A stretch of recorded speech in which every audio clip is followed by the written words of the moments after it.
in order for corporations to keep more of their profits in their pockets. So working people work hard so that corporations can make profits, and then they take all the money and they deny education, they deny healthcare and other things for working class people. So I think that's part of the bigger picture. Is we say, like, I think we want to say tax the rich, fund public education. Education should be free, and I think we should shut down prisons. They'd rather lock up working class people.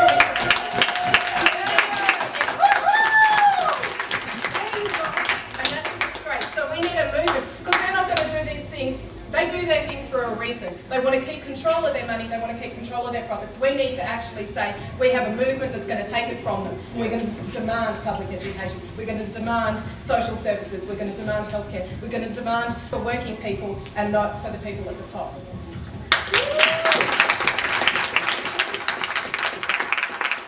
And I think that, like you're saying, war, incarceration, tax systems, that they all need to be looked at, but I think that we also really have to look at it like strategically and tactically, and what are the tactics that we're going to implement to be able to enact change, and what is like the first level, what is the local level that we will be able to affect, and how will we affect that? I think that these larger systemic issues are so important and really at the root, and that's important for messaging, but like the challenge that I just want to bring into like all of our minds is what's our first step, and I think that that's what some of like this local organizing is about, and some of, you know, like March 4th and looking at it and coming up, what are our demands and how will we achieve them?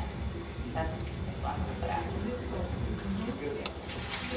We have another comment on the administration board right now. Yeah. Organized the General Assembly weeks ago, and this is the action that they decided to do. And I carried that out as a speaker. They're furloughed today. They didn't have classes today. They're furloughed, which sucks. My roommate goes to state. Yeah. And we have another comment. I don't know anyone. Get me, sorry. I'll come back. Okay, I just wanted to... I am a queer and trans and learning disabled student, so I have been helped tremendously over the years by organizations in all the schools that I've gone to, like the Queer Resource Center right here, and like the SPS. And I believe that those who struggle most to just get by in life, people who have the most daily difficulty, are the people who should be getting the most funding and the most resources. And I'm not just talking about myself. I think a big part of this struggle is making sure that people don't fall through the cracks. Yeah.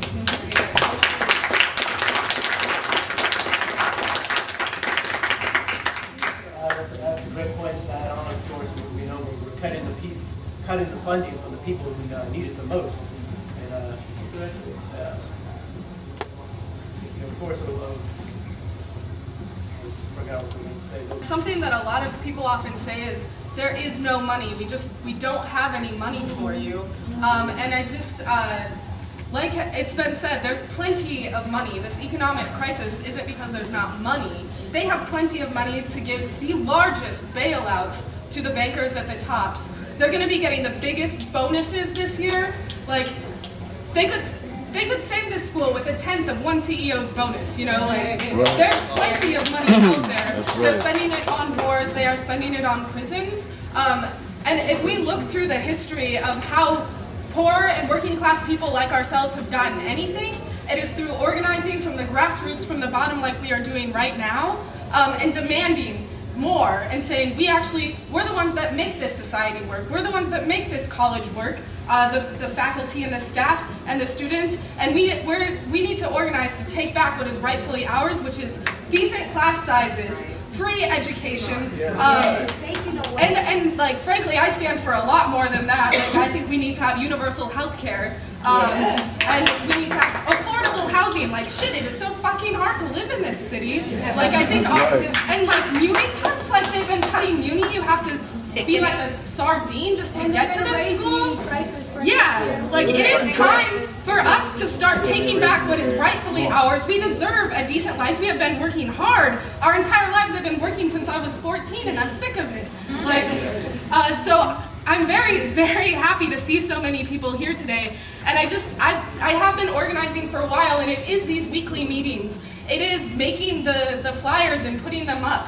That a coalition of like 25 of us that have been meeting is what was able to put this on today. If we all stick around, imagine how many more people we can get. Because the only way we're going to get what's ours is by getting more and more people. We have the power to take it back. We have it right now, but it's a matter of organizing it and putting it together. And so I would encourage people to like speak out now about like how they've been affected by these cuts and how they think we can end them. Like what they think it's going to take to end them. Like if you don't think that it's through some of the stuff we're doing now, like what other ideas do you have? Because the only way we're going to do this is by putting all of our heads together and figuring it out. So I'd really love to hear from some of the new people in the room, like how they think we can move forward.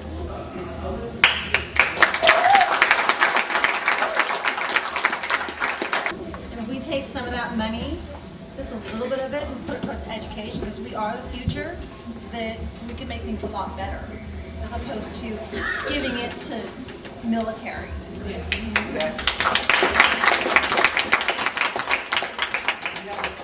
This is just wonderful. This is just fantastic. This is what it takes to make a change here. A lot of the teachers care. You know, we were torn. As many students were torn.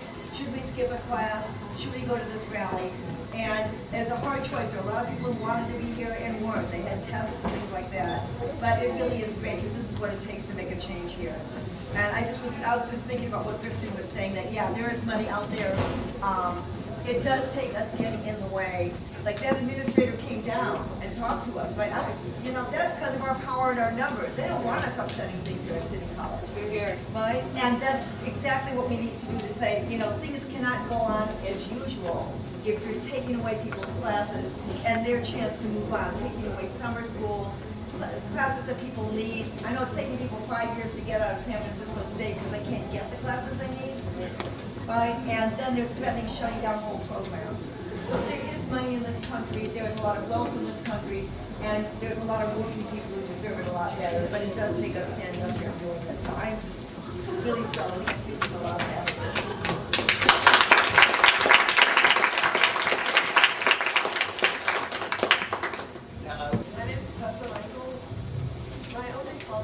This is a fraction of a fraction of a fraction of the people that should be here.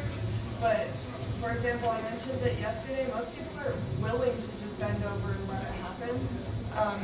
So, like, we kind of need to rile things up. Because, like, for example, when we got to the building, oh no, security, oh no, cops, maybe I should just back out the door.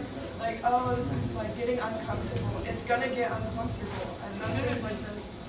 Yeah, like, it's gonna... The idea is to make it uncomfortable enough to the point where they're willing to make changes. You have to keep pushing.